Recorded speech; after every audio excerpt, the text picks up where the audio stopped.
Welcome to Cakeologi. You know who this is, B.O.B., nothing but the best of the best. If you're interested in money, business, and credit, you are in the right place. Today, we're going to talk about FICO and how it's being used less and less when it comes to lending. Here's everything that you guys need to know about the FICO scores and what lenders are thinking when it comes to your personal credit score and FICO in specific. Let's get it, baby.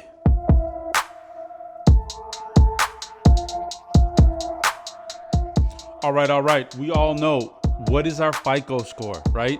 That's what everybody is relying on. FICO, Fair Credit Isaac, Fair Isaac Credit. Oh my God, this is a blooper already. Fair Isaac Corp, which is the which comes out with their Fair Isaac Credit.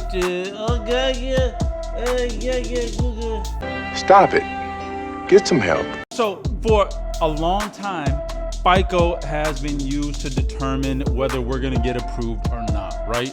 There's all kinds of different FICO scores, FICO 8, FICO 2, FICO 4, depending on what you're getting.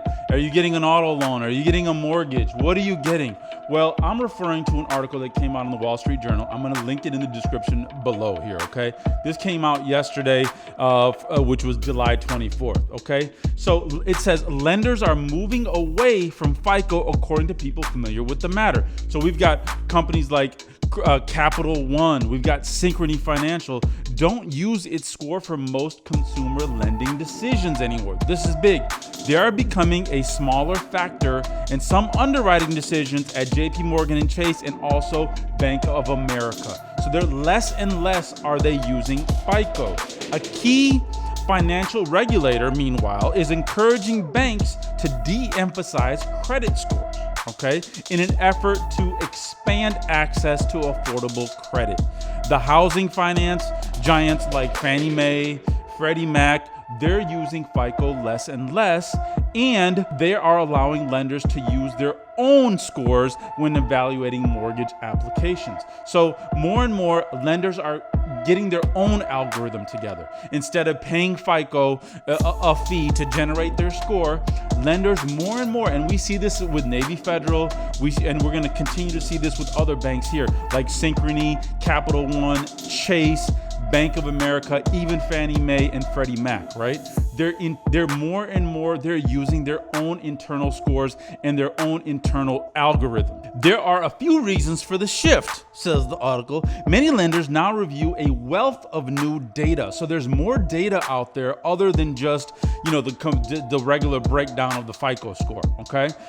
And they're using it to refine their own proprietary scores.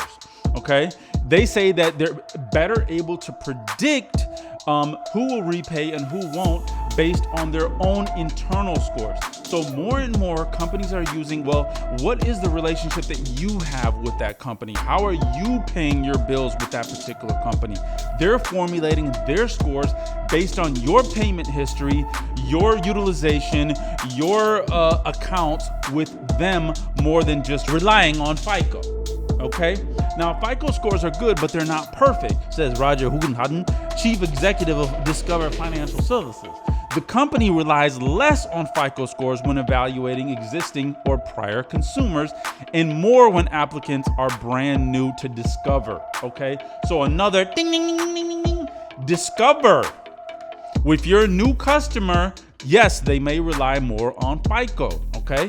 But if you're an existing customer, they're gonna rely more on their internal data that they have about you. So if you a scraggly customer, you didn't pay on time and you just out here wilding in the wilderness and charging up all kinds of stuff that you can't afford, then you might be less inclined to get approved. This Pastor Bob, come on down with your checkbook, baby. All right, now, FICO's waning influence could become a problem for the roughly $16 billion company behind it, which is Fair Isaac Corp. Okay, so this is big business, ladies and gentlemen. Okay, Fair Isaac is worth $16 billion. You hear me? Just off of giving scores out. All right. So the company has increased its price also. So, they're increasing their price. They're making it more expensive for these credit card companies and these banks to access these scores, okay?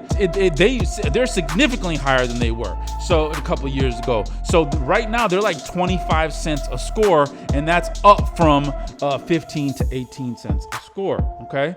Now, FICO scores, which range anywhere from 300 to 850, are calculated using information in people's credit reports, such as payment history, credit card debt relative to spending limits, and recent applications, okay? Now, the article goes on to say that lenders' efforts to rely less on FICO scores accelerated during the pandemic, okay?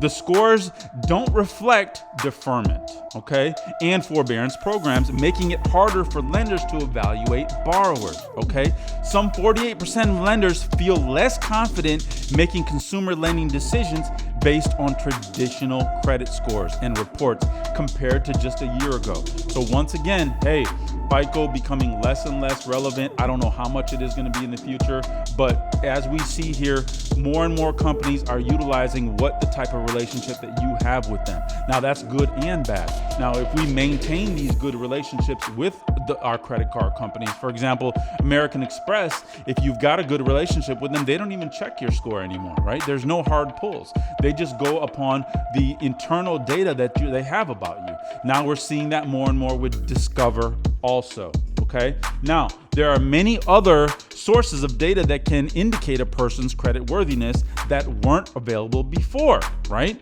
Now, this is from Will Grayland, a board member at Synchrony. So Synchrony Bank also using other data, other information other than FICO, okay? So in case you guys didn't know, Synchrony is one of the largest issuers of store credit cards in the USA, right?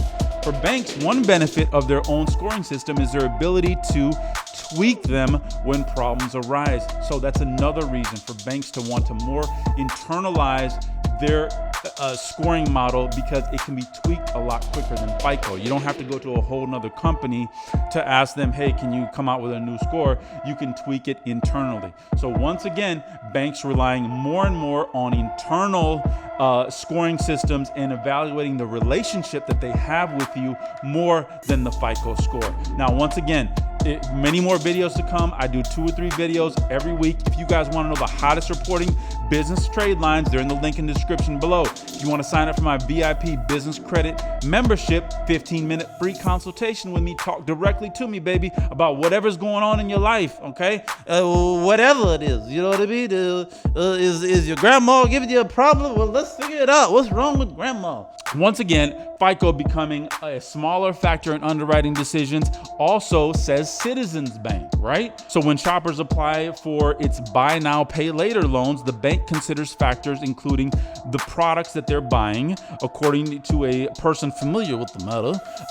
Fitness equipment, for example, is viewed as a sign of creditworthiness because it suggests a positive change in the applicant's behavior. Whoa! So they're even considering what you're buying in terms of giving you credit. Holy mackerel, what is this world coming to? If you're buying fitness equipment, you get more credit? Ding, ding, ding, ding, ding, ding. Wow! All right, baby. Once again, B.O.B., nothing but the best of the best. More videos to come. Make sure you guys like. Make sure you guys subscribe to the channel. This is Cakeology. All cake, no candles here, baby. We in it for the long term. Undefeated, baby. Never stop. Won't stop. Can't stop. Peace and love, baby.